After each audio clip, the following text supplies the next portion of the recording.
రాజ్యాంగ నిర్మాత డాక్టర్ బాబాసాహెబ్ అంబేద్కర్ గారి జయంతి. రాజ్యాంగం మీరు అమలయ్యి 75 సంవత్సరాల్లో మనం అడుగు పెడతా ఉన్నాం. ఈ 75 సంవత్సరాల్లో అంబేద్కర్ గారి దార్శనికత, వారి ముందు చూపు, రాజ్యాంగంలో వారు పొందుపరిచిన అంశాలు, వ్యక్తిగత స్వేచ్ఛ, ఇవన్నీ కూడా ఎన్నో కాల పరీక్షలకు తట్టుకొని నిలబడి ఈరోజు ప్రపంచ దేశాల్లోనే ఒక గొప్ప రాజ్యాంగంగా భారత రాజ్యాంగం అవతరించింది. దానికి కర్త కర్మ క్రియ అయినటువంటి డాక్టర్ బాబాసాహెబ్ అంబేద్కర్ గారిని ఈరోజు తెలంగాణలో ప్రతి ఒక్కరు కూడా ప్రత్యేకంగా గుర్తుపెట్టుకుంటూ ఉన్నారు. దానికి కారణం గత 10 సంవత్సరాలుగా ఏదైతే వ్యక్తిగత స్వేచ్ఛ హరింపబడ్డదో, భావ ప్రకటన స్వేచ్ఛ హరింపబడ్డదో, ఇటువంటివి దుర్మార్గులైన పాలకులు ప్రజల మద్దతుతోటి అధికారంలోకి వచ్చినప్పుడు వాళ్ళ అపరిమితమైన అధికార కాంక్షతోటి ప్రజలను నిర్బంధానికి లోను చేస్తారని చెప్పి ఆ రోజే ఊహించారు డాక్టర్ బాబాసాహెబ్ అంబేద్కర్ గారు.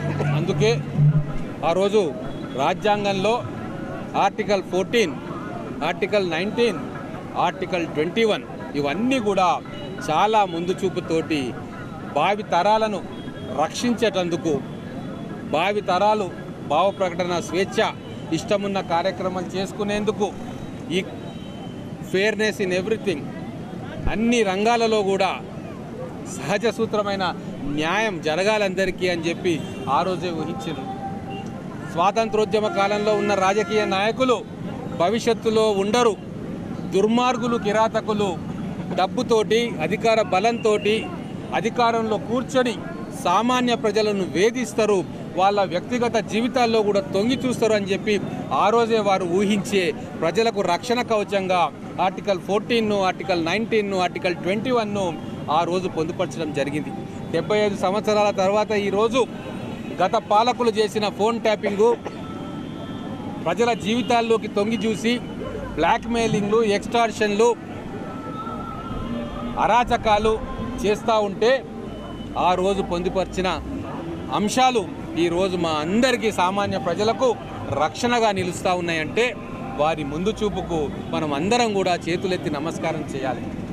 భవిష్యత్తులో కూడా ఎటువంటి అరాచకాలకు తావు కాకుండా మన రాజ్యాంగాన్ని ఉన్నట్టుగా రక్షించుకునే కార్యక్రమము ప్రతి ఒక్క భారతదేశ పౌరుడు చేపట్టాలని చెప్పి ఈ పవిత్రమైన రోజు అంబేద్కర్ గారి జన్మదినం సందర్భంగా స్వేచ్ఛకు కట్టుబడి, స్వేచ్ఛా విలువలకు కట్టుబడి ఉన్న ప్రతి ఒక్క భారతీయ పౌరుడు కూడా ఈరోజు మళ్ళొకసారి శపథం చేసి కంకణం కట్టుకోవాల్సిన తరుణం ఆసన్నమైంది.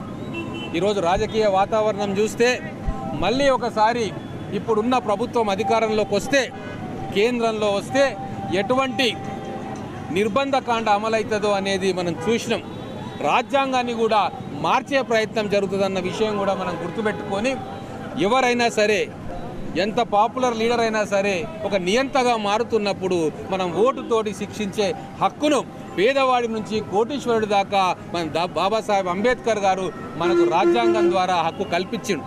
ఆ హక్కును ఈరోజు 75వ రాజ్యాంగ అమలు సంవత్సరంలో గుర్తుకు చేసుకొని, మననం చేసుకొని రాబోయే రోజుల్లో ప్రజాస్వామ్య తీర్పు అంబేద్కర్ స్ఫూర్తిగా మనం అందరం కూడా అమలు చేయాలని చెప్పి ఈ పవిత్ర దినోత్సవం సందర్భంగా వారి జన్మదినం రోజు మళ్ళీ ఒకసారి మహబూబ్ నగర్ నియోజకవర్గ, తెలంగాణ రాష్ట్ర, భారతదేశ ప్రజలందరికీ కూడా చేతులెత్తి నమస్కారం చేస్తూ ఉన్నాను.